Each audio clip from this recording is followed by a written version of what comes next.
pamumuhay bilang Kristiyano.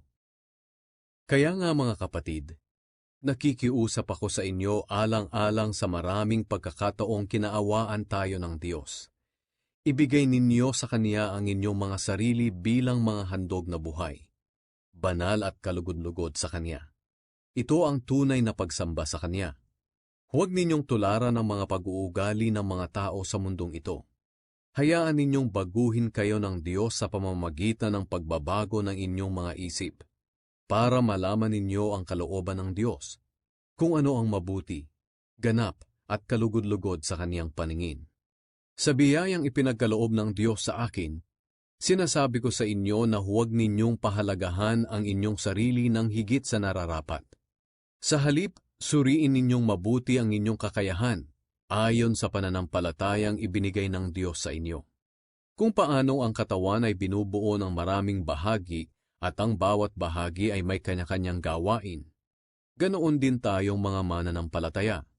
Kahit na marami tayo, iisang katawan lang tayo kay Kristo, at magkakaugnay tayo sa isa't isa.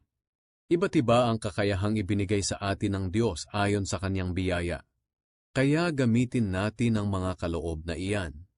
Kung ang kaloob ng isang tao ay pagpapahayag ng salita ng Diyos, kailangang ipahayag niya ito ayon sa kanyang pananampalataya.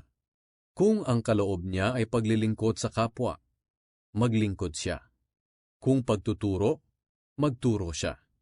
Kung pagpapayo, magpayo siya ng mabuti. Kung pagbibigay, magbigay siya ng maluwag.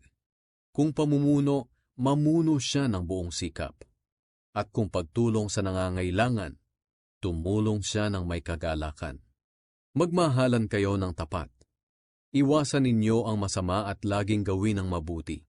Magmahalan kayo bilang magkakapatid kay Kristo at maging magalang sa isa't isa. Huwag kayong maging tamad, kundi magpakasipag at buong pusong maglingkod sa Panginoon. At dahil may pag-asa kayo sa buhay, magalak kayo. Magtiis kayo sa mga paghihirap at laging manalangin. Tulungan ninyo ang mga pinabanal ng Diyos na nangangailangan, at patuloyin ninyo sa inyong mga tahanan ang walang matutuluyan. Idalangin ninyo sa Diyos na pagpalain ang mga taong umuusig sa inyo. Pagpalain ninyo sila sa halip na sumpain. Makigalak kayo sa mga nagagalak, at makiramay kayo sa mga naghihinagpis. Mamuhay kayo ng mapayapa sa isa't isa. Huwag kayong magmataas. Sa halip ay makipagkaibigan kayo sa mga taong mababa ang kalagayan. Huwag kayong magmarunong. Huwag ninyong gantihan ng masama ang mga gumagawa sa inyo ng masama. Gawin ninyo ang mabuti sa paningin ng lahat. Hanggat maaari mamuhay kayo ng mapayapa sa lahat ng tao. Mga minamahal, huwag kayong maghihiganti. Ipaubaya ninyo iyan sa Diyos. Sapagkat sinabi ng Panginoon sa kasulatan, "Ako ang maghihiganti. Ako ang magpaparusa." Kaya, kung nagugutom ang iyong kaaway, pakainin mo. Kung siya'y nauuhaw, painumin mo. Dahil kapag ginawa mo ang mga ito, mapapahiya siya sa kanyang sarili.